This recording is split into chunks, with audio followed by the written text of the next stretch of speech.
Hello everyone, स्वागत आहे तुम्हा सर्वांचं कट्टा टॉक सीझन 3च्या आजच्या एपिसोडमध्ये. Motherhood, all love begins and ends there. जगात सर्वात difficult, selfless and thankless job जर कुठला असेल ते म्हणजे मातृत्व. मग ते एखाद्या बाळाला जन्म देणं असो किंवा स्वकष्टातून उभं केलेलं एखादा व्यवसाय व ब्रँड असो. पण खरी परीक्षा तेव्हा असते जेव्हा या दोघांनाही आपल्याला सांभाळून घ्यावं लागतं, तितकंच प्रेम द्यावं लागतं, काळजी घ्यावी लागते आणि महत्त्वाचं म्हणजे टाईम द्यावा लागतो. आज आपण अशाच एका व्यक्तीला भेटणार आहोत जिच्या दोन्ही बाळांनी एकत्र जन्म घेतला. एक म्हणजे तिचा बेबी बॉय आणि दुसरा म्हणजे तिचा बेबी ब्रँड. आणि किती सुंदररित्याने तिने हे दोन्ही कर्तव्य पार पाडले हे जाणून घेण्यासाठी आपण त्यांना भेटूया त्यांच्या कट्ट्यावर.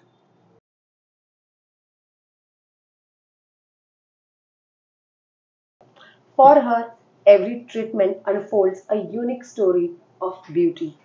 Each procedure a narrative transformation that balances grace of motherhood with innovative brand building. Let's meet an experienced cosmetologist and trichologist turned dynamic entrepreneur, Mrs. Prajali Sawant Kamti, founder of Dermatech Clinics Private Limited. Vidya ma'am, welcome to the Dermatech Clinic, to you and your team. Thank you so much for having us. प्रजाली, तशी आपली ही पहिल्यांदा भेट होत नाहीये. आपण याच वर्षी भेटलो through a common friend of course. आणि Prajali, being in this cosmetologist field, I always wanted to understand की तुझी जर्नी कशी होती before you dived into cosmetologist and trichologist. So I wanted to understand how this transition happened. Okay, first of all मी सांगू शकते की मला जेव्हा मी सेकंड स्टँडर्डमध्ये होते, माझ्या फॅमिली डॉक्टरला बघायचे आणि सगळेजण बघायचे माझ्या फॅमिली डॉक्टरला सगळं रिस्पेक्ट देतात. तर असं वाटायचं की असं का प्रोफेशन आहे की ह्यांनाच का रिस्पेक्ट देतात. तर त्यावेळेस असं वाटायचं की डॉक्टर बनायचं. मी एकदा माझ्या फॅमिली डॉक्टरला असं विचारलं होतं की डॉक्टर, तुम्हाला सगळ्या मेडिसिन लक्षात कशा राहतात. आणि ते सडनली मला बोलले, ते तू डॉक्टर झाले की तुला कळेल. आणि मग तिथून ते डोक्यामध्ये गेलं की चल आपल्याला डॉक्टर बनायचं. 12th जे एक्झाम असते CET, MST CET, I was the last batch MST सीईटीची. मार्क्सनुसार, मेरिटनुसार we got the admission. Final इयरला आलो. फायनल इयरमध्ये माझे क्लिनिकल सब्जेक्ट चांगले होते rather than the psychology and all. तर त्यावेळेस परत फायनल इयरला आल्यानंतर प्रश्न असतो होता पुढे काय करायचं. इंटर्नशिपमध्ये प्रश्न असतो पुढे काय करायचं. त्या दरम्यान मला असं लक्षात आलं की मी जर एमडीला ऍडमिशन घेतलं तर परत माझे 3 वर्ष जाणार. त्याच दरम्यान माझे पेरेंट्स रिटायर झालेले. तर ही सेड की टिपिकल वडिलांप्रमाणे त्यांनी पण मला सांगितलं की बाळा, हे बघ, ही आपल्या घरची परिस्थिती आहे. आता तुला मी लग्न करू शकतो किंवा तुझं करिअर करू शकतो, तर तू चूज कर तुला काय करायचंय.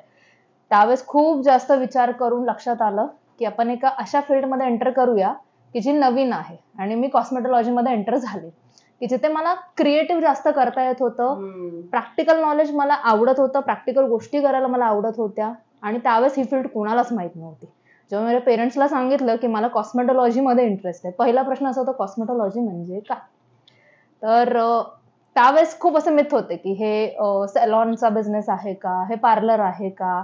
आणि वडिलांची अशी टिपिकल इच्छा होती की तू डॉक्टर बनली म्हणजे, आई वडिलांचं असं असतं की तुझं क्लिनिक, तू सकाळी 10 ते 1 आणि संध्याकाळी 5 ते 9 असं क्लिनिक करते, बसून जॉब आहे, रिस्पेक्ट आहे, 9 to 5, पण सेफ जॉब.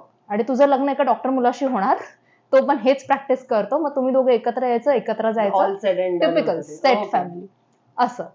त्यावेळेस असं वाटत होतं की यार का असं आरएमओशिप मध्ये 7 ते 3 नंतर काय, म्हणजे मी दुसऱ्याच्या कोणाच्या सांगण्यावरून मी माझं मेडिसिनचं प्रिस्क्रिप्शन का बनवू. मग त्यानंतर कॉस्मेटोलॉजीमध्ये एंट्री झाली, जी खूपच नवीन फील्ड होती. मी खूप एक्सप्लोअर करायला मिळालं मला या फील्डमध्ये. अशी ही जर्नी आहे, being like student to doctor आणि दॅट टू कॉस्मेटोलॉजिस्ट अशी. And with family having lots of narratives, set narratives म्हणतो आपण त्याला, की ऑलरेडी ठरवलंच असतं. आणि when we met through a common friend, that time मी पटकन तुला बोलली की मी डर्मॅटोलॉजिस्ट आहे, तेव्हा तुम्हाला असं बोलले की नाही, कॉस्मेटोलॉजिस्ट. एक्झॅक्टली. सो हा बऱ्याच लोकांना प्रश्न पडतो की डर्मॅटोलॉजिस्ट, कॉस्मेटोलॉजिस्ट आणि ब्युटी पार्लर, सलॉन हे सगळे सेम लेवलची कामं करतात. पण मला तुला भेटून त्या दिवशी तुम्हाला जेव्हा ती प्रोसेस एक्सप्लेन केली, तू त्याच्या पाठची मेहनत मला सांगितली, and that was something that spark आपल्या मधलाचा स्पार्क कनेक्ट झाला. सो मला आवडेल की तुला ह्याच्यावरच प्रश्न विचारायला की what is the difference. Okay, basically कसं असतं माहितीये का, डर्मॅटोलॉजी म्हणजे स्किन डिझीज पार्ट आहे. की जिथे तुम्हाला सपोज काही इन्फेक्शन आहे, फंगल इन्फेक्शन आहे, डर्मेटायटिस, म्हणजे हे सगळे मेडिकल टर्म्स आहेत, बेसिकली इन्फेक्शन, स्किनचं इन्फेक्शन. तर तो जास्त पार्ट एक डर्मॅटोलॉजिस्ट बघतो. आणि कॉस्मेटोलॉजिस्ट काय पार्ट बघतो? तुझी स्किन छान आहे, तुझे केस चांगले आहेत, सगळं व्यवस्थित आहे, पण तुला ते अजून ब्युटिफुल करायचं आहे. म्हणजे तुझा स्किन टोन डल आहे, तुला तो ब्राईट करायचा आहे विदाउट एनी हार्म. एक मेडिकल ट्रीटमेंट आहे, म्हणजे जिथे तुला ब्लीच वापरायचे नाही आहेत किंवा कुठलंही हार्म केमिकल वापरायचं नाही आहे, बट स्टील तुला अशी गोष्ट अचीव्ह करायची आहे की जी तुझी नॉर्मल स्किन आहे त्याला तुला सुंदर बनवायचंय. ओके. सेकंड, तुझा हेअरफॉल आहे. हेअरफॉल हा बऱ्यापैकी कॉमन इश्यू आहे, सगळ्यांना असतो. 10 पैकी 9 पेशंट माझ्याकडे मेल आहेत, एखादी फिमेल आहे. फिमेलला हॉर्मोन रिलेटेड किंवा डेफिशियन्सी रिलेटेड हेअरफॉल असतो. ह्या सगळ्या ज्या ट्रीटमेंट्स असतात, ऍक्नेच्या म्हणजे पिंपल्सच्या ट्रीटमेंट, चेहऱ्यावरचे डाग, या सगळ्या ट्रीटमेंट एक कॉस्मेटोलॉजिस्ट ठीक करतो. हे बेसिक डिफरन्स आहे. मग आमच्या फील्डमध्ये लेझर्स येतात, तुमचे मेडिफेशियल्स येतात किंवा तुमच्या केमिकल पिलिंग्स येतात, फेस पीआरपीज, म्हणजे ह्या सगळ्या ट्रीटमेंट्स येतात ज्या सेफ डन बाय डॉक्टर. असं आहे हे मेजर डिफरन्स. म्हणजे बऱ्याच लोकांना असं ते म्हणतात की अरे हे तर काय आपल्याला सलॉन मध्ये पण होईल, बट आय फील कुठेतरी की नो, ह्याच्या पाठी खूप अभ्यास असतो, खूप मेहनत असते. मग मला हे जाणून घ्यायचं की किती इयर्स तुला टोटली तुझी मेहनत जी होती ती किती इयर्स लागले तुला, म्हणजे to do something like this आणि to come up with such a to build up a brand. It's a big thing. Yes. First of all, मेडिकलचे जे 5.5 वर्ष असतात ते प्रत्येक मेडिकल स्टुडंटचे, 4 वर्षाचं तुमचं कॉलेज, 4-4.5 वर्षाचं, 1 वर्षाची कंपल्सरी तुम्हाला इंटर्नशिप असते. त्यानंतर तुमचं MD MS whatever that you want to do ते तुम्ही गोष्ट करता. माझं 5.5 वर्षांचं कॉस्मेटोलॉजी ट्रायकोलॉजी जे मी केलं ते 1 वर्षाचा कोर्स केला. देन त्याच्यानंतर मी फेलोशिप केले आणि काही माझं MSc एस्थेटिक मेडिसिन अजूनही चालू आहे.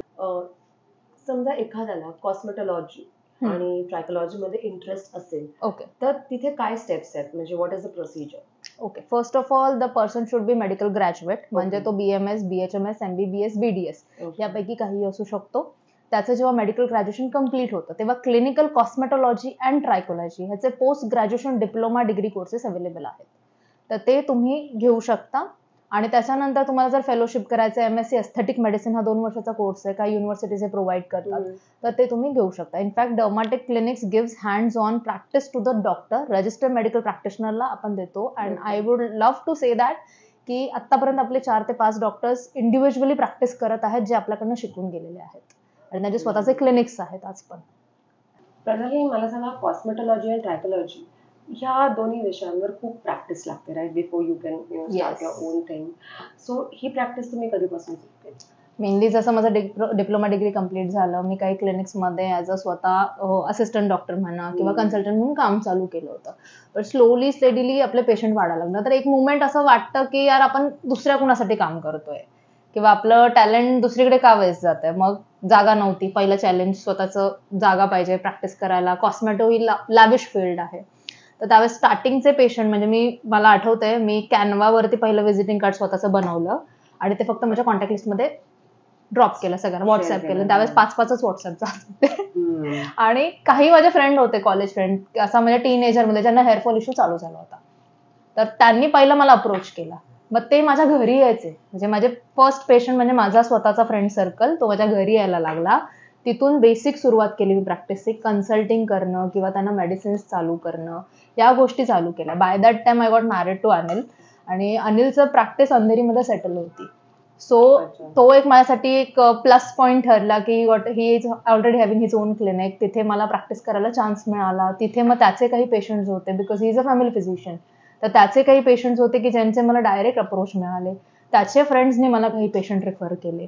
तर असं करत करत थोडा सर्कल वाढला, वर्ड ऑफ माउथ. एकाला रिझल्ट आला, मग एकाने दुसऱ्याला सांगितलं, दुसऱ्याने तिसऱ्याला सांगितलं, आणि फॉर्च्युनेटली मला अंधेरी, कांदिवली, बोरिवली ह्या एरियातच मॅक्झिमम पेशंट्स मिळाले की मी आजही अंधेरीमध्ये गेले 7 वर्ष प्रॅक्टिस करते. सो ती गोष्ट माझ्यासाठी प्लस पॉईंट ठरली. अमेझिंग. मग या सगळ्यात म्हणजे हे जे तू आता मला सांगितलं की कसे तुझे फ्रेंड्स आणि फॅमिलीने they help you in this, म्हणायला हरकत नाही की तुझा स्टँड आउट मोमेंट जो होता की ओके नाव बस, मला तर माझं स्वतःचं करायचं. एक्सपिरियन्स तो असा कुठला एखादा शेअर करू शकशील? तुला म्हणजे मी बेसिक एक सांगू, कोविड जसं चालू झालं म्हणजे 1920ला मी थोडीशी प्रॅक्टिस सेटल केली. माझं लग्न झालं आणि प्रॅक्टिस थोडीशी एक लाईनअप व्हायला लागली. असं असताना प्रत्येक डॉक्टरची इच्छा असते माझ्या नावाची पाटी पाहिजे, हे प्रत्येक डॉक्टरची इच्छा असते. तर तसा सुरुवात झाली आणि कोविडमुळे परत सगळंच बंद झालं. परत अप्रोच पेशंटचे बंद झाले. माझं काम डायरेक्ट फेस आणि हेअरवरती समोरच होतं. असं मी पेशंटला दूर ठेवून तर काही नाही. करूच शकत नव्हती, प्रोसिजर कुठलीच करू शकत नव्हती. त्या सगळ्या मोमेंटमध्ये एकदा असं वाटायला लागलं की आपण दुसऱ्यासाठी काम करतोय, का करतोय. कोविडच्या दरम्यान पण मी ऑन कॉल्स वरती वगैरे होती. On calls as not for the covid warrior, but काही जे कॉस्मेटिक क्लिनिक होते ते प्रोसिजर्सला बोलवायचे किंवा त्यावेळेस मी बाकी डॉक्टर्सला हेल्प करत होती, जे आमच्या फील्डमध्ये की ज्यांना स्टाफ नाहीये, डॉक्टर्स नाही, अशांना हेल्प करत होते. पण असं वाटायला लागलं की यार वाय एम हेल्पिंग देम. मला स्वतःच काहीतरी हवंय, स्वतःचं काहीतरी पाहिजे आणि स्वतःचं लॅविश क्लिनिक हे प्रत्येक डॉक्टरची इच्छा असते. सो तिथून ती मुवमेंट चालू झाली आणि ते कुठेतरी डोक्यात फिरायला लागलं की नाही मला हे पाहिजे, मला हे पाहिजे, ही मशीन माझ्याकडे ही पाहिजे, मी ही ट्रीटमेंट करू शकते, तर मला ती अपॉर्च्युनिटीज किंवा ते बेनिफिट्स माझ्या पेशंट्सला पण द्यायचे आहेत. असं सुरुवात झाली.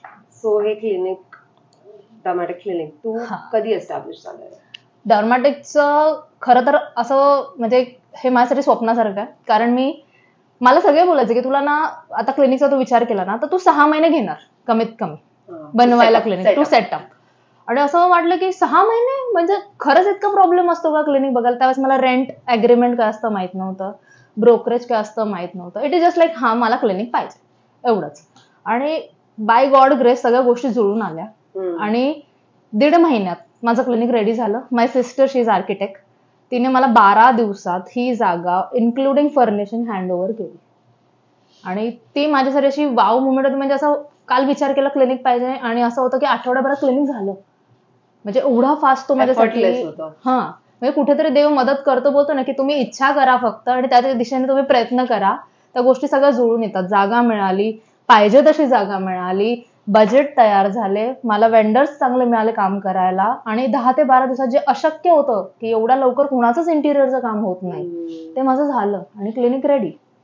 मग ही मुवमेंट माझ्यासाठी खूप पॉझिटिव्ह, हिरोइक मोमेंट असं टिपिकली. फायनली म्हणजे त्या दिवशी असं ओपनिंग झालं तशी म्हणजे म्हणजे माझा विश्वास बसत नव्हता हे माझं क्लिनिक आहे असं. तो समजून घ्यायलाच मला खूप वेळ लागला होता की या फायनली आय एम देअर. तिथे व्यवस्थित मी ह्या चेअरवर येऊन पहिल्यांदा बसल्यानंतर तो जो आनंद असतो ना की हे केलं आपण, ही खूप पॉझिटिव्ह गोष्ट होती. So for you it was a dream come true, but for many of them म्हणजे ज्या लोकांना खरंच कॉस्मेटॉलॉजी, ट्रायकोलॉजी या म्हणजे ह्याच्यातच आपलं करिअर करायचंय किंवा ऑलरेडी ते करतात, शिकतायत, प्रॅक्टिस करतात, पण त्यांना त्यांचं क्लिनिक सेटअप करायचंय. सो तुला खूप एफर्टलेसली हे सगळं जुळून आलं तुझ्यासाठी. So in case if you want to just share few tips और काही गायडन्स तुला त्यांना द्यायचा असेल which will help them in setting up such clinic, so काय गायडन्स? बेसिकली तर मी सांगेन कॉस्मेटॉलॉजी मध्ये एक तर तुमची आवड पाहिजे, मेनली तुम्हाला इंटरेस्ट पाहिजे ती गोष्ट करायला. की असं नाही होणार विदाऊट इंटरेस्ट तुम्ही म्हणजे एखाद्याचा बँडेज करतो ऍज अ डॉक्टर असं नाही होऊ शकत. ती तुमची मनापासूनची इच्छा असते कारण त्यात तुमचे पेशन्स लागतात. कारण हेअर ट्रान्सप्लांट्सला किंवा काही बेसिक प्रोसिजर्स असतात त्याला खूप एफर्ट लागतो. आणि सेकंड तुम्ही एखाद्याच्या फेसवरती काम करता, ही यासाठी म्हणजे तुमचा कॉन्फिडन्स, तुमचे गट्स खूप मॅटर करतात. आणि मेन म्हणजे तुमचं नॉलेज. असं नाही होत की फक्त पुस्तक वाचलं आणि झालं. एखादी पील जर तुम्ही करता, केमिकल पिलिंग करता, तर कुठल्या कंडिशनमध्ये मी ती केमिकल पील केली आणि 15-20 दिवसांनी त्याचा आउटकम काय आहे. म्हणजे आम्ही नेहमी म्हणतो टेबलच्या ह्या साईडला बसल्यावर जेव्हा डिसिजन घेतो आपण ऍज अ डॉक्टर, जे आमचे प्रोफेसर्स आम्हाला नेहमी बोलायचे की तुम्ही एकत्र फिरताना ड्रग चॉईस करता किंवा मेडिसिन चॉईस करता तेव्हा आणि एकदा इंडिव्हिज्युअल बसून तुम्ही मेडिसिन देऊन ट्रीटमेंट देऊन पेशंट बघता, तो खूप फरक असतो. तर पहिला तर तुम्हाला आवड पाहिजे.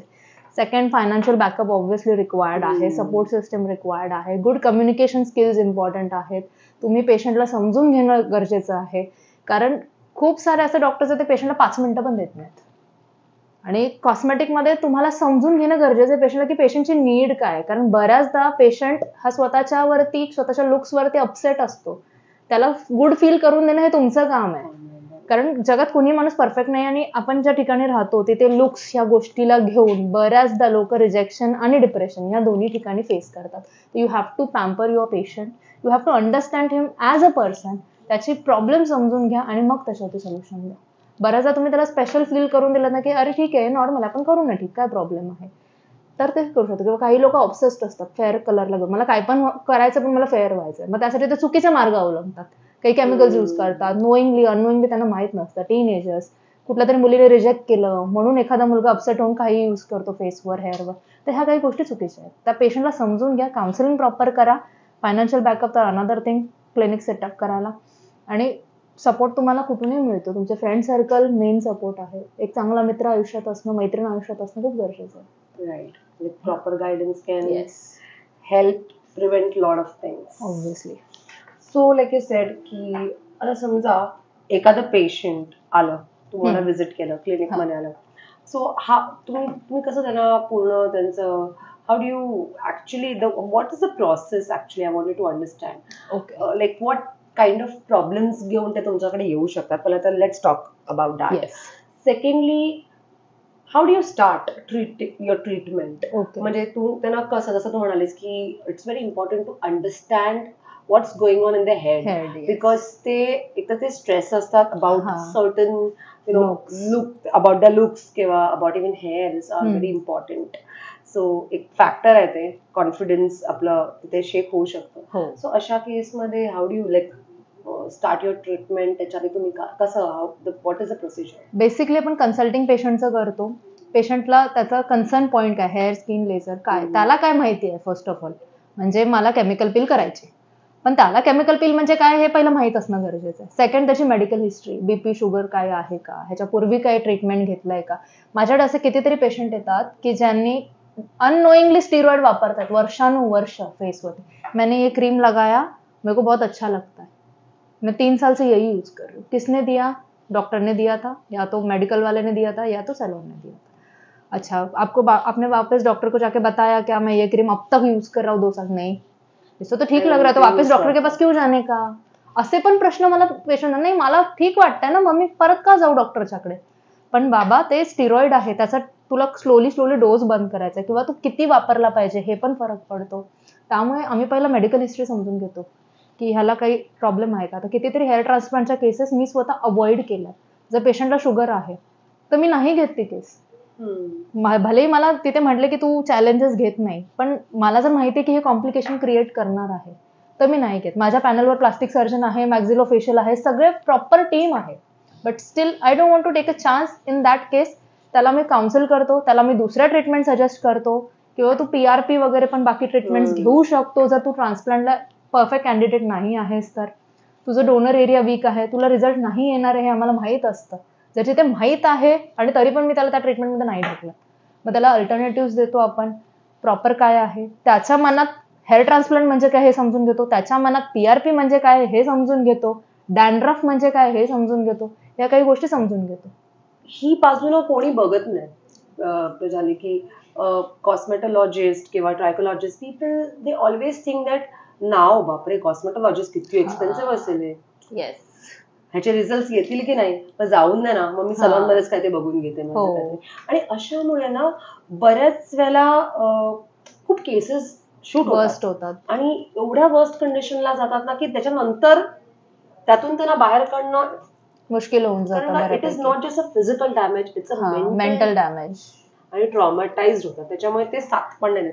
तर असे काही केसेस आले आहेत का हे तर मी तुला विचारणारच आहेत, पण त्याआधी आय वॉन्टेड टू अंडरस्टँड की हे जे लोकांना असं वाटतं की हे खूप एक्सपेन्सिव्ह ट्रीटमेंट आहे, तो आहे की नाही, हा माझा पहिला क्वेश्चन आहे. इफ येस देन वाय, हे तू सांग.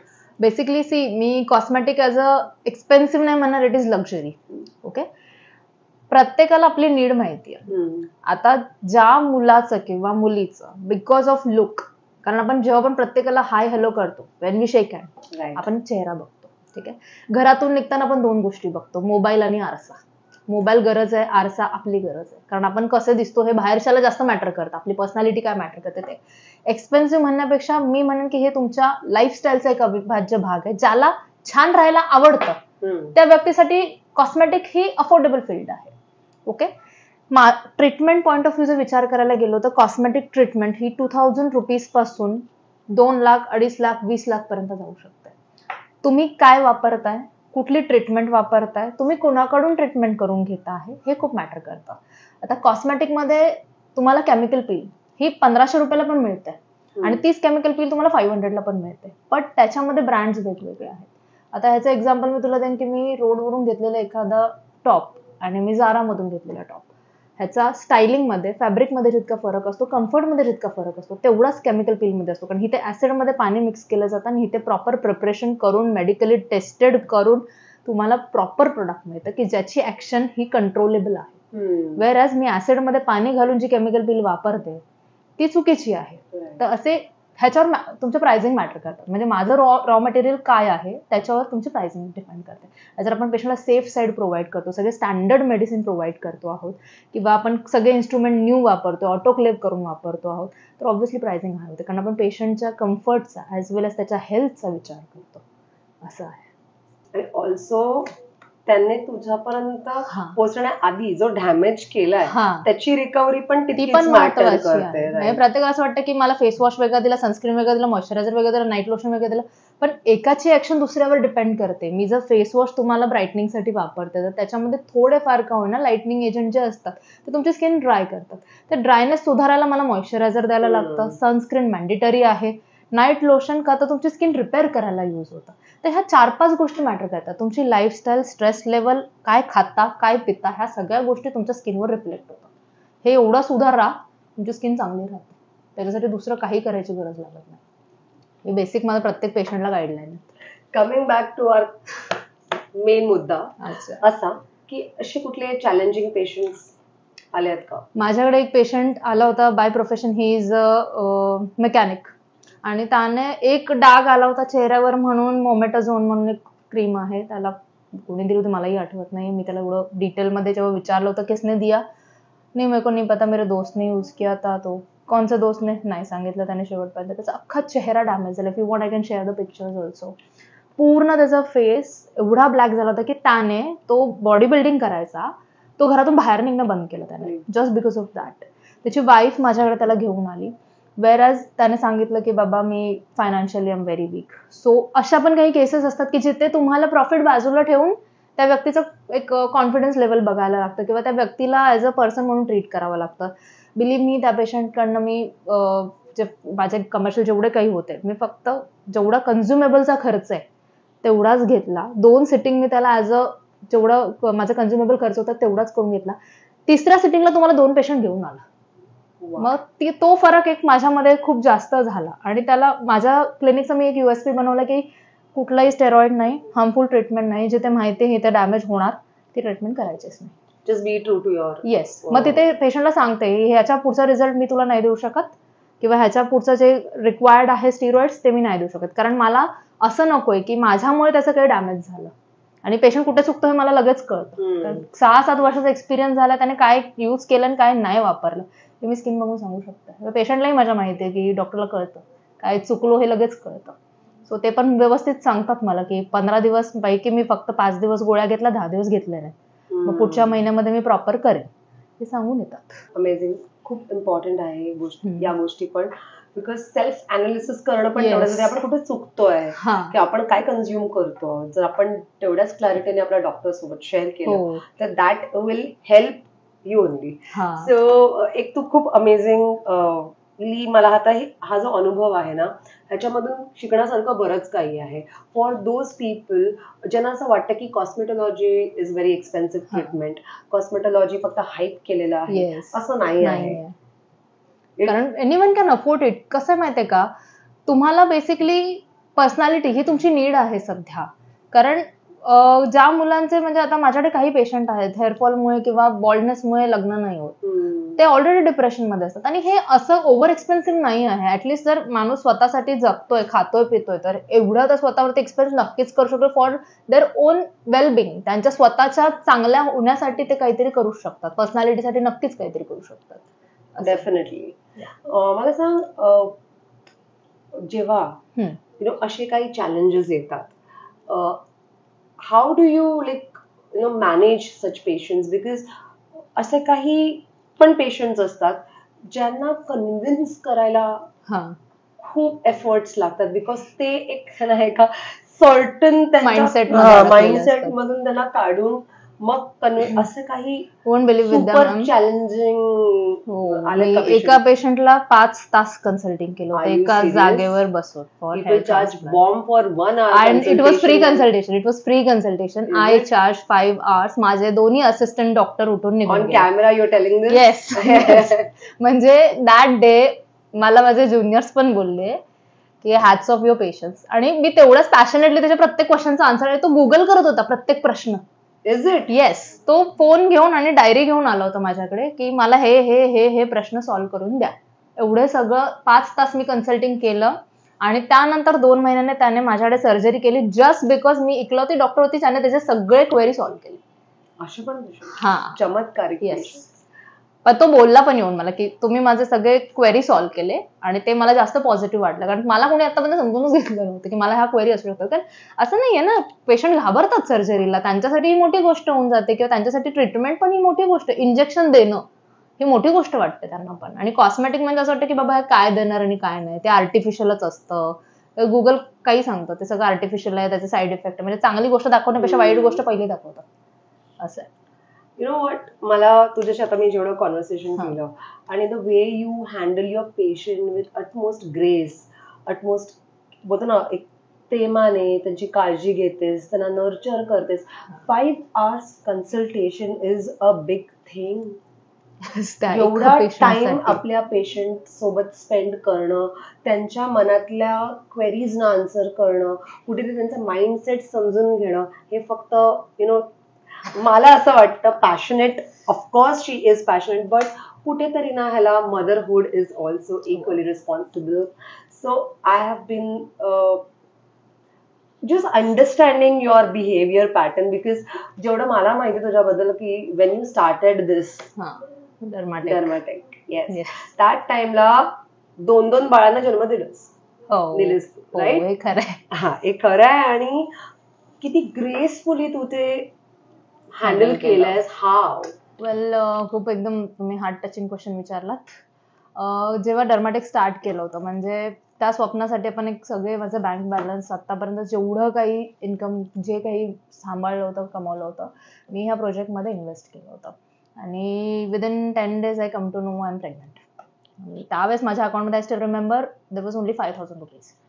असं कंडिशन होती की म्हणजे त्यावेळेस असं बॅकअप म्हणून आपण बोलतो की चल एका महिन्याचं मी रेंट ठेवलं होतं कारण माझ्यासाठी ही मोठी उडी होती की जिथे माझ्या हस्बंडच्या क्लिनिकमध्ये मला काही रेंट नव्हता, माझ्याकडे कोणी स्टाफ नव्हता, जिथे मी जेवढं इन्कम होती ती माझी सेव्हिंग होती. आणि इथे असं होतं की इथे मला 1 lakh रुपीज रेंट आणि स्टाफ सॅलरी 40,000, म्हणजे 1.5 लाख रुपये anyhow per month I have to earn.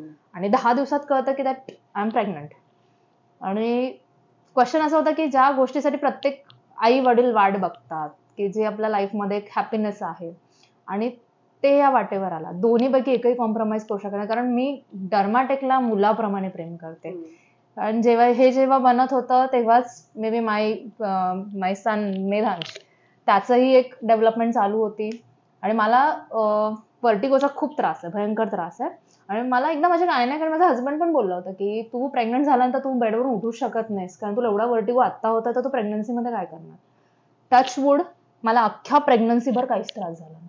म्हणजे ना उलट्या झाल्या भयंकर, ना मला चक्कर आली.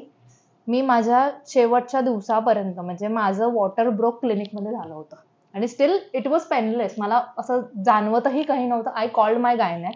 माझी फाईल पण क्लिनिकमध्येच असायची, मी कधी ती गायनॅकची फाईल घरी पण घेऊन गेली नाही कारण शी वॉज नियर बाय. माझ्या हस्बंडची फ्रेंड होती, येणं जाणं कंटिन्यू होतं. पण त्या पूर्ण पिरियडमध्ये माझ्या मुलाने जर बघितलं असेल तर डर्माटेकचं एक स्टेप बाय स्टेप ग्रोथ आणि त्याची स्वतःची ग्रोथ, ह्या दोन्ही गोष्टी सायमल्टेनियसली झाल्या. पूर्ण वेळ क्लिनिक माझं चालू होतं. फॅमिलीने सपोर्ट केला, आणणं नेणं मला नंतर. प्रत्येक जण म्हणतो अरे तू का करते, पण घरी बसवायचं नाही असं, म्हणजे जरा कंटिन्यू असं डोक्यामध्ये विचारायचं अरे काय होतंय. एवढं मोठं पण चॅलेंज घेतलंय, ते पार पण पाडलंय, पुढे काय, हे बंद पडलं तर काय. म्हणजे मी आयुष्यात एक गोष्ट अशी स्वतःच्या मनाने केली आणि तिथे फेल्युअर पॉसिबल नव्हतं. आणि जर तिथे मी हरली असती ना तर मी आयुष्यात कधीच उठू शकत नसते. ती गोष्ट माझ्यासाठी महत्वाची होती. प्लस मुलाला पण सांभाळणं, म्हणजे प्रेग्नन्सीमध्ये असं प्रत्येक बाईलाच बोललं जातं तू काळजी घेतली नाही, तुझं लक्ष नव्हतं, तुझं कामाचंच लक्ष होतं. पण आय हॅव टू से की देव माझ्या बरोबर होता. त्याने पूर्ण प्रेग्नन्सी मला जरा सुद्धा त्रास काहीच झाला नाही. माझ्या मुलाने पूर्ण माझी जर्नी बघितली. जेव्हा पण मी अपसेट व्हायची रिगार्डिंग सेल्स किंवा रिगार्डिंग पेशंट्स, तेव्हा मी जस्ट चेअरवरती येऊन बोलायची की या you are my biggest strength, you will be the next CEO of this company. मला तुला त्या पोझिशनवर बघायचं की तू डर्माटेकला पुढे अजून घेऊन जाणार. हे संस्कार मी माझ्या मुलाला दिले. म्हणजे माहित आहे तो डॉक्टर बनेल नाही बनेल I don't know, but at least he saw his mother's journey. आणि जेव्हा तो बॉर्न झाला तर तेव्हा असं म्हणजे एक थॉट माइंड मध्ये होता की सगळं व्यवस्थित झालं, बस आता थँक गॉड. 40 days मध्ये माइन वॉज सिझेरियन सेक्शन आणि मी माझ्या बाळाला 7व्या दिवशी मी क्लिनिकमध्ये घेऊन आलेली, कारण मला मेटर्निटी लिव्हवर जायचं होतं आणि I have to sign few cheques, स्टाफच्या सॅलरीजचे वगैरे चेक साईन करायचे होते. अख्ख्या माझ्या 9 monthच्या टर्म मध्ये मी फक्त 3 दिवस सुट्टी घेतली होती. माझा बेबी 7 जूनला झाला, 1 जून, 2 जून, 3 जून, 3 दिवसच फक्त मी सुट्टी घेतली. 4 जून आय केम टू क्लिनिक. 5 जूनला वीक ऑफच होता, ते पण काम चालू होतं. 6 June I came to clinic. I finish all my procedures. त्या दिवशी माझं वॉटर ब्रोक झालं, मला कळलं की मे बी आता पुढच्या 24 hours मध्ये I am going for a delivery होणार आहे. त्या दिवशी बाकीचे पेशंटची कामं केली. 7 जूनला डिलिव्हरी सकाळी 6:30ला 6:51ला मेदांश बॉर्न झाला. आणि त्यानंतर 7व्या दिवशी मी त्याला घेऊन आली क्लिनिकमध्ये. When I came to remove my stitch, hospital nearby होतं. 40 दिवसात मी परत रिजॉईन झाले क्लिनिकला. म्हणजे 6 August I came back again. आणि मला अजून पण असं रिग्रेट नाहीये किंवा कुठे पेन वगैरे नाहीये. बायका 6-6 महिने उठत नाही बेडवरून, पण ते कुठून तरी तुम्हाला ती पॉवर मिळते, ताकद मिळते आणि कुठेतरी सपोर्ट मिळतो. फॅमिली सपोर्टिव्ह असते की चल ठीक आहे तुझं पॅशन आहे. माय हजबंड नोज की घरी बसणारच नाही, त्याला पण माहिती आहे ही शांत बसू शकत नाही, तर तो त्याचा नेहमी सपोर्ट असायचा. तू काही झालं तरी तू जाणार, तसे चल मीच घेऊन जातो तुला क्लिनिकला. त्याचा डोक्यात हा विचार असायचा. मुलाने पण तेवढीच साथ दिली. त्याला सुद्धा माहित असायचं आपली मम्मा कामाला गेली आहे. एवढा छोटा बाळ पण आय वुड से की तो माझ्याशिवाय पण बराच वेळ राहायचा. अजून पण तो माझ्याशिवाय पण बराच वेळ राहतो. आणि मी प्रत्येकाला हे ऍडवाइस करेन की तुम्ही जेव्हा विचार करता की मी आता आई होणार आहे किंवा माझं लग्न झालंय मग मी आता माझं करिअर सोडावं का, कुठलीच आई ही बॅड मॉम नाहीये. भलेही तिला वेळ देता नाही येत आहे, पण तिच्या भावना तर चुकीच्या नाही आहेत. सपोज एक चांगली मी रील बघितली होती, अनपरफेक्टली परफेक्ट, डझंट मीन दॅट की तिला नाही आठवलं की बाबा आपल्या बाळाला आपल्याला सॅरलॅक्स आणायचंय किंवा विसरली, कारण बॅक ऑफ द माइंड बऱ्याच गोष्टी आहेत. आणि बिकॉज ऑफ बेबी करिअर सोडणं ही तर खूप चुकीची गोष्ट आहे. उद्या तुम्ही तुमच्या मुलाला काय फेस करू शकणार, you are the biggest reason for dropping my career, हे तर नाही बोलू शकत आपण. तो स्वतःच बोलेल तुला चॉईस होती, तुम्हाला सांभाळू शकत होती. माझी गायनेक नेहमी बोलायची की तू त्याला सवय अशी लाव की तो माहित पाहिजे त्याला माय मदर इज वर्किंग मदर, आणि त्याने तुझे गुण घेतले पाहिजेत इन फ्युचर. कुठल्याही गोष्टीसाठी तो थांबला नाही पाहिजे. तू जर एवढ्या मोठ्या गोष्टीमध्ये नाही थांबली तर त्याने का थांबावं. आणि मी माझ्या मुलाला तर डेफिनेटली हा धडा देणार की एवढ्या अनफेवरेबल कंडिशन मध्ये पण मी कंपनी प्रॉफिटमध्ये ठेवली आहे, तर तुला तर बऱ्याच गोष्टी फेवरेबल आहेत, तर तू तर केलंच पाहिजे. आणि ही गोष्ट मला लाईफमध्ये नेहमी आठवते की जेव्हा 5,000 रुपये खिशात होते तेव्हा आणि आत्ता, तिथे थांबली नाही तर मी आत्ता का थांबू. आता तर खूप फेवरेबल कंडिशन आहे, आता तर अजून मोठी उडी घ्यायची वेळ आहे. हे तर सेटल झालं ना, जिथे काहीच हातात नव्हतं तेव्हा एवढी मोठी जंप घेतली, हे तर आता करूच शकतो. आणि देव कुठेतरी मदत करतो. तुमच्या भावना खरं असल्या पाहिजे, तुम्हाला सगळीकडनं मदत मिळते. माझा फ्रेंड सर्कल चांगला मिळाला मला, माझे गॉडफादर चांगले मिळाले, माझे मेंटॉर्स मला खूप चांगले मिळाले की ज्यांनी वेळ प्रसंगी माझा कान पण धरलाय, वेळ प्रसंगी मला रडवलं पण आहे की तू हे चुकीचं केलंय, पण जिथे बरोबर आहे तिथे त्यांनी मला शाबासकी पण दिली. आणि तीच गोष्ट मॅटर करते आपल्याला, आणि आपण आनंदाने अजून पुढच्या महिन्यात अजून चांगलं काम करतो. हे खूप फरक पडतो. I must tell you, this was so emotional yet like amazingly inspiring. मला अजूनही आठवलं ना, खरंच कधी कधी वाईट वाटतं की कसं स्टार्ट केलं डर्माटेक आणि कसं मी आणलं इथपर्यंत. आई आणि आई या शब्दातच ताकद आहे. and they are super women and you have used your superpowers like amazingly. आणि when you said की मॉम एंटरप्रेनर्स साठी एवढा मोठा मेसेज दिलास तू आज की थांबायचं नाहीये. you're not, because it's not a choice, it's like completely म्हणजे you can do both the things. together. You can't just choose Yes. की either this or this. तुम्ही जर ठरवलं तर तुम्ही दोन्ही गोष्टी एकत्र करू शकता, ऑब्व्हियसली करू शकता. जर तसं जर असतं तर मग मेलला आई बनायचा चान्स मिळाला असता ना, युनिव्हर्सने दिला असता. फिमेलला का दिला? लेबर पेन कुठला मेल नाही सहन करू शकत, फिमेलच सहन करू शकते. तेवढं पॉवर युनिव्हर्सला पण माहितीये ना की कोण करू शकतं. पूर्वीच्या काही प्रोटेक्शन किंवा अॅनिमल्स मध्ये प्रोटेक्शन बेबीला करायचं काम ही फिमेल करते. मेल तिच्या अन्नधान्य खाण्यापिण्याची व्यवस्था करतो. मेन प्रोटेक्शन काम जर फिमेल करू शकते, it means she has a powers. खूपच इमोशनल मोमेंट होता. आणि आय रिअली सांगू की मी ह्याच्या पुढे I was like preparing myself to ask you this, to ask you that. Okay. But आता असं वाटतंय ना की तू एकाच सगळ्या प्रश्नांची उत्तरं ना तू एकाच या प्रश्नाला एकाच देऊन प्रश्नामध्ये देऊन टाकली. So this is how it should be.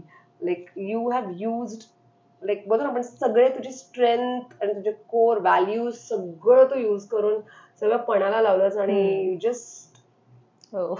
ती मोमेंटच डिफरंट होती. Job. We are here sitting at your clinic आणि इथे बसून तुझ्या स्टोरीज तू जे अचीव्ह केलं आतापर्यंत ते सगळं ऐकणं तुझ्याकडनं this is like a very like बोलतो ना फॉर्च्युनेट थिंग. लर्निंग बोलते मी, माझ्यासाठी एक टेक अवे असेल to keep going on and never give up. And you're an inspiration to all women and mom entrepreneurs out there. In fact, I have to say thanks to you for that. की at least मी हे बोलू शकले. Okay. So आता हे झालं being a mom entrepreneur. So you have done a great job, brilliant job. I must say. तू एक मला हे विशेष तुला विचारायचा होता प्रश्न की you said that when you were practicing तेव्हा you were married, right? आणि at that म्हणजे जेव्हा तू क्लिनिक एस्टॅब्लिश करत होती त्या टाइमला you got to know that I'm pregnant. You're pregnant. Okay.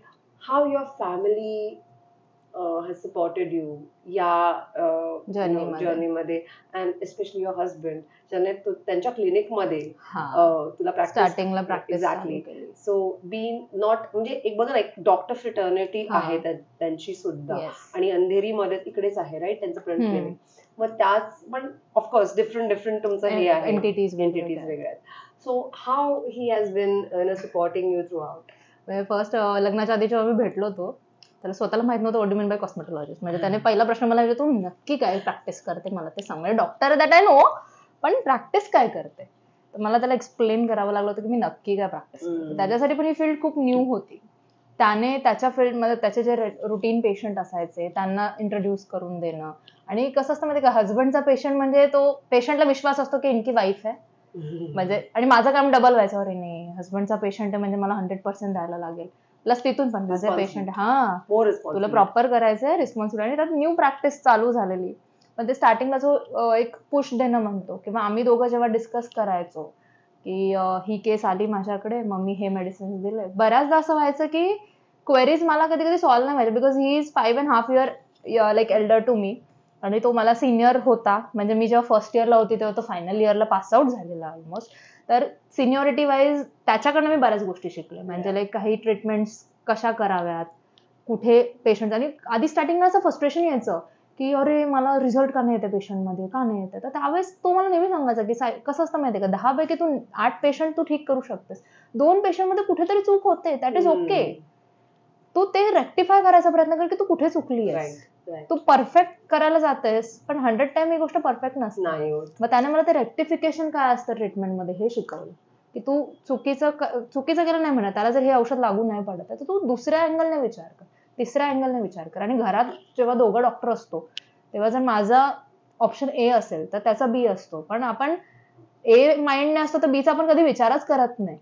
मग तेव्हा त्याने मला ती बाजू एक शिकवली की तू असा पण विचार करायला लाग. एक पेशंट बरोबर तू म्हणजे तुझ्या एक पेशंट बरोबर लॉयल राहणं, त्याला जे योग्य आहे तेच तू सांगणं, बाकी सारखं म्हणजे जी ट्रीटमेंट योग्य आहे ते करणं किंवा उगाच एखादी ट्रीटमेंट न सांगणं, उगाच एखादे मेडिसिन्स न सांगणं. म्हणजे माझ्या हजबंडला बघितलं आहे, he is typically pocket friendly doctor. त्याला माहित जर असेल की हा पेशंटची फायनान्शियल कंडिशन ठीक नाहीये तर तो 100 रुपीजच्या वर त्याला मल्टीव्हिटॅमिन पण देत नाही. हे मी माझ्या हजबंडच्याकडे नेहमी बघितलेलं आहे. त्याच्याकडे तो गुण चांगला वाटतो मला. म्हणजे एक लॉयल डॉक्टर आहे तो. त्याने आजपर्यंत मी त्याला कधी बघितलं नाही की त्याने स्वतःच्या फायद्यासाठी एखाद्या पेशंटला फसवलं. आजपर्यंत मी बघितलेलं नाही त्याला. And I have to admire this habit. मी बाकी एवढ्या ठिकाणी बघितलेत, हे टेस्ट लिहून दे, ते टेस्ट लिहून दे, उगाच. तो जेवढं रिक्वायर्ड आहे तेवढंच तो पेशंटला सांगणार. आणि आज त्याचे पेशंट मला हा रिव्ह्यू देतात की उनसे बात करके अच्छा लगता है. That's very important. हे जास्त इम्पॉर्टंट आहे. म्हणजे कसं असायला पाहिजे डॉक्टरने हे त्याच्याकडनं मी शिकले प्रॅक्टिसमध्ये. सो आय मस्ट से की आतापर्यंत वी हॅव सीन कॉस्मेटॉलॉजिस्ट अँड ट्रायकोलॉजिस्ट. प्रजालीने स्वतःविषयी, त्यांच्या करिअर विषयी, त्याच्या प्रोफेशनल ग्रोथ विषयी बऱ्याचशा गोष्टी आपल्यासोबत डिस्कस केल्या. ॲज अ मॉम त्यांची जर्नी डिस्कस केली. ॲज अ गुड वाईफ त्यांनी प्रेस केलेला आहे आपल्या हस्बंडला. त्यांचा सपोर्ट, त्यांच्या फॅमिलीने त्यांना सपोर्ट केला, which is very good quality. So points मिळाले तुम्हाला याच्यावर. But now we want to know little bit of Prajali, how she is in real life. म्हणजे आता आपण डॉक्टर प्रजाली मोडवर नाही आहोत. नाव जस्ट फन मोडवर. Yes, normal. सो आम्ही एक न्यू सेगमेंट इंट्रोड्यूस केलाय कट्टा टॉक मध्ये. That is rapid fire. आणि you have to be very quick. Okay. So very quick and बोलतो ना आपण एकदम पटापट उत्तर द्यायचे. ओके. आणि जर कुठे अडकलीस तर पास बोलू शकतेस. But I am sure you will crack. Brilliant enough. Let's see. Okay, so let's dive into our latest segment, which is rapid fire with Prajali. Okay, let's start. What sparked the moment when you knew it was time to venture out and start dermatic clinics? Basically स्वतःचं पाहिजे, स्वतःचं नाव पाहिजे, हे महत्वाचं होतं. ती कळकळ काही करून पाहिजे, कुठेही जाऊन. म्हणजे मी त्यावेळेस पागल झालेली लिटरली. किती लोकांचं ऐकलं होतं की नाही चालत नाही, कोविडच झालं, आता त्यांचे बिझनेस बंद पडले. आणि त्यात मी क्लिनिक मधून डायरेक्ट प्रायव्हेट लिमिटेडला जम्प घेतली. बिकॉज तर मला असं झालं होतं की म्हणजे छोटं आणि डायरेक्ट आता मोठं. पण त्याचं मला हेल्प फार झाली. माझा टर्नओव्हर ऑलमोस्ट 8 times वाढला. Okay, good. Share one wild or unexpected moment from your previous job experiences that taught you an important lesson for your own clinic. Okay. बऱ्याचदा असं जेव्हा मी जिथे जॉब करत होती तिथे काही मेडिको लिगल अशा केसेस होत्या की जिथे मला ती सर्जरी करायची नाहीये किंवा ती ट्रीटमेंट मला करायची नव्हती का तर मला वाटायचं की हे चुकीचं चाललंय पेशंट बरोबर. सपोज एक्झाम्पल, शुगरचा पेशंट आहे, बीपी त्याचा वाढलाय, गिव्ह सलाईन अँड ऑल. म्हणजे हे एकदम जस्ट माल प्रॅक्टिस केल्यासारखे ते सोल्युशन द्यायचं. आणि as a doctor I wasn't ready for that. मी पेशंटला सरळ सांगायचं तुझं शुगर हाय आहे, तू आज काय ट्रीटमेंट करू नको, 2 महिन्यांनी बघू. मी डायरेक्ट हे सांगायचे. आणि कॉस्मेटिक मध्ये असं होतं की फायनान्स चालतो, तिथे असं इमोशन नाही चालतं. आणि त्यावेळेसच माझ्या डोक्यात होतं की मी हे माझ्या प्रॅक्टिसमध्ये नाही, मी पेशंट सरांना नाही म्हणून सांगते, तू हे करू नको, तुला कामाचं नाही आहे, सोडून दे विषय. तर ती एक पहिली होती की मला हे करायचंच नाहीये. ते मेन कारण ठरलं मला माझ्या प्रॅक्टिसमध्ये स्टार्ट करायला. ओके, आता थोडंसं आपण फन मोडवर येऊया. ओके. सो तुझ्या हॉबीज सांग जरा मला पटकन. मला चेस खेळायला फार आवडतं. मी आणि माझा husband most of the time दोघं चेस खेळतो. आणि मला फिरायला, शॉपिंग खूप आवडतं. नवीन प्लेसेस एक्सप्लोर करायला आवडतात. दोघांपैकी जास्त काय आवडतं? फिरायला obviously. Okay. So if your clinic journey had a theme song, what would it be and why? मला ऍक्च्युली मेरी कॉम मधलं ते दिल जिद्दी आहे, मला ते फार गाणं आवडतं. त्यातली एक ते लाईन जी शेवटची होती ना, जो चाहता वो एक किया अपनी ही जिद पे ये किया, तर ते मला खूप आवडतं. तर ती मला लाईन जेव्हा अपसेट असते मी बोलते ती किंवा मी बोलते. आणि ती पण मदर होती, तर ते पण एक कॉमन फॅक्ट आहे. Okay, so if you could give a makeover to a historical figure, who would it be and what modern beauty trend would you introduce to their style? मला क्लिओपॅट्राच्या तशा ज्या काही यूज होत्या, नॉट बॅड, ते आवडायचं. म्हणजे gold use करणं किंवा पूर्वीच्या काही गोल्ड मध्ये पाणी प्यायचे, गोल्डच्या वेसल्स मध्ये वगैरे, किंवा खाण्यामध्ये थोडंफार गोल्ड यूज करायचं. पण क्लिओपॅट्राचं मी बऱ्यापैकी ब्युटी इज लाईक किलिंग आणि पर्सनॅलिटी, ते मला जाम आवडेल. तिला मी कोरिलेट नक्की करेन ऑब्व्हियसली. आय डिडंट नो तू तिचं नाव घेशील, एवढ्या पाठी गेलीस तू. अच्छा, जर तू कॉस्मेटॉलॉजिस्ट नसतीस तर तू कोण? मी आर्किओलॉजिस्ट असते, कारण मला हे कळलं. Very relatable question. Thank God I added this question. Yes, nice. Okay, आता कॉस्मेटिक कॅप्शन बघूया थोडंसं. Describe your brand philosophy in 3 words. मला जिथे स्किन आणि ब्युटीला लेटेस्ट टेक्नॉलॉजी मध्ये फिट बसवायचं होतं with the favourable things without side effect, म्हणून मी डर्माटेक हे नाव सिलेक्ट केलं की जिथे ब्युटी मीट्स सायन्स. असं. सो 3 words सांग मला. 3 डर्माटेक क्लिनिक्स. टिपिकली डर्मा आणि टेक हे तर 2 मेन आहेत. क्लिनिक्स म्हणजे सांगायला लागेल, नाही तर ते सॅलॉन वाटेल. So Okay. So one top hack for maintaining work-life balance as a mom entrepreneur. Here comes your question. Your type of question. Basically मी सांगेन की मी अजून त्या गोष्टीवर खरं सांगू वर्क करते, टाइम मॅनेजमेंट ह्या गोष्टीवरती. तर माझं असं आहे की मला ऍटलीस्ट जे काम मी ठरवलंय मला ते पूर्ण झालेलं पाहिजे असतं. आणि ते पॅम्परिंग म्हणजे मनापासून करा. बेसिकली ते मनापासून करा. स्वतःच्या बाळाला पण घेतलं तरी ते मनापासून त्याच्यावर टाइम स्पेंड करा. मनापासून त्याला बघा. काम क्लिनिकमध्ये करताय तरी ते मनापासून करा. फक्त करायचं म्हणून करू नका. म्हणजे ते तुमच्या मनातून आलं तर ते काम चांगलंच होतं आणि ते प्रेमानेच होतं. हे माझं लॉजिक माझ्या बिझनेसमध्ये खूप कॉमन आहे. मला सांग, तुला इंटरनॅशनल जायला आवडत? खूप जास्त. फिरायला जातेस? मग डर्मॅटकला घेऊन जावं? हा, माझं हे स्वतःचं ड्रीम आहे. होईल पूर्ण. सेफ डर्मॅटक, इफ जर वर्ल्ड टूर वर जायचं असेल तर which 3 countries would be on its must visit list and why? Dubai, UK आणि अमेरिका. थर्ड ऑप्शन मी अमेरिका ठेवली. कारण first UK because I am a die hard fan of Rishi Sunak. मला खूप जास्त पर्सनॅलिटी आवडते त्यांची. सेकंड थिंग दुबई का तर खूप अस्थेटिक ब्युटीसाठी खूप फेमस आहे आणि त्या दिशेने माझे पुढचे प्लॅन्स पण काही डर्माटेकला त्या प्लॅटफॉर्मवर घेऊन जायच्या ऑलरेडी चालू झालेले आहेत. तर ते लवकरच तुमच्यापर्यंत पण येईल की how we are doing it. आणि US एक मोठं मार्केट आहे किंवा एक मोठं अशी कंट्री आहे की जी टेक्नॉलॉजी वाईज खूप सुपर्ब आहे. महत्व आहे. रादर दॅन मी तिकडे जाऊन बिझनेस एस्टॅब्लिश करण्यापेक्षा माझ्या डोक्यात हा कल्पना आहे की मी तिथून पेशंट इंडियात का नको आणू. ही माझ्या सध्या जे प्रोजेक्टवर काम चाललंय ती कन्सेप्ट आहे. कारण आपण म्हणतो आम्ही USA ला जाऊन सर्जरी केली म्हणजे US डॉक्टर चांगले आहेत का आणि इंडियाचे नाही आहेत का. तर तिकडनं आपण इथे का नाही पेशंट आणा. म्हणून USA थर्ड असं आहे. तिथे आवडेल फक्त व्हिजिट करायला, त्यांची टेक्नॉलॉजी समजून गेला पण त्याचा उपयोग इंडियामध्ये करायचा असं. सुपर.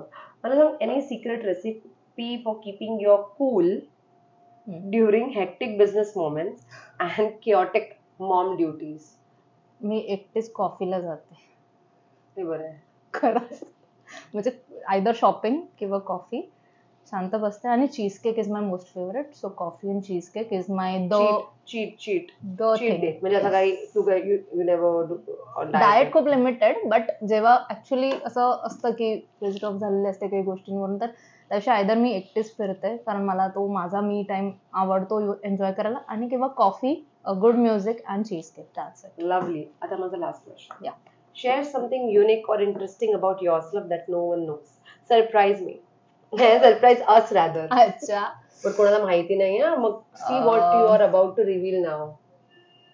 खूप विचार करून सांगायला लागेल काय सिक्रेट आहे. Rapid fire. बऱ्याचदा टू बी क्विक. बऱ्याचदा काही ट्रीटमेंट मी स्वतःवर पण जेव्हा करते तेव्हा असं स्टाफ करतो किंवा मी करते, मला माझ्या पॅम्परिंग टाइमसाठी वेळ नाही मिळत कधी कधी. तर तेव्हा असं असतं की हाफ ट्रीटमेंट होते, हाफ ट्रीटमेंट दुसरीकडे कुठेतरी होते आणि तिसरी हाफ अजून काहीतरी होते. म्हणजे मी जे डोक्यात असतं ते कधी कधी मिसमॅच होतं. तर ते सगळ्याचे एकत्र रेसिपी म्हणून 34 काहीतरी ट्रीटमेंट इंट्रोड्यूस होते.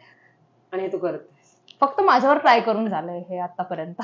म्हणजे सक्सेसफुल झालं कारण चुकांमधून माणूस शिकतो ना. पण बऱ्याच कमी लोकांना माहिती की मी ते एक्सपेरिमेंट माझ्यावर करते किंवा काही मेडिसिन. त्यामुळे मी एवढं फर्म असते माझ्या प्रिस्क्रिप्शन्सला घेऊन की मला माहिती आहे पेशंट कुठे चुकणार कारण ती चूक माझ्याकडनं करून झालेली असते. सो मला हे माहित असतं की तो कुठे चुकणार आहे असं. मग हे पेशंट्सला माहित नसतं की डॉक्टरला एक काम माहिती कारण बऱ्याचदा ह्या चुका मी स्वतः करून झाल्यात म्हणून समज. Triad and tested. या. आणि म्हणून माझ्या ट्रीटमेंट्स, मेडिसिन्स सगळ्या स्वतः विचार केलेल्या, स्वतः बनवलेल्या असतात. खरंच तुझ्याबद्दल युनिक होते कारण का यु नो डॉक्टर स्वतःवरच.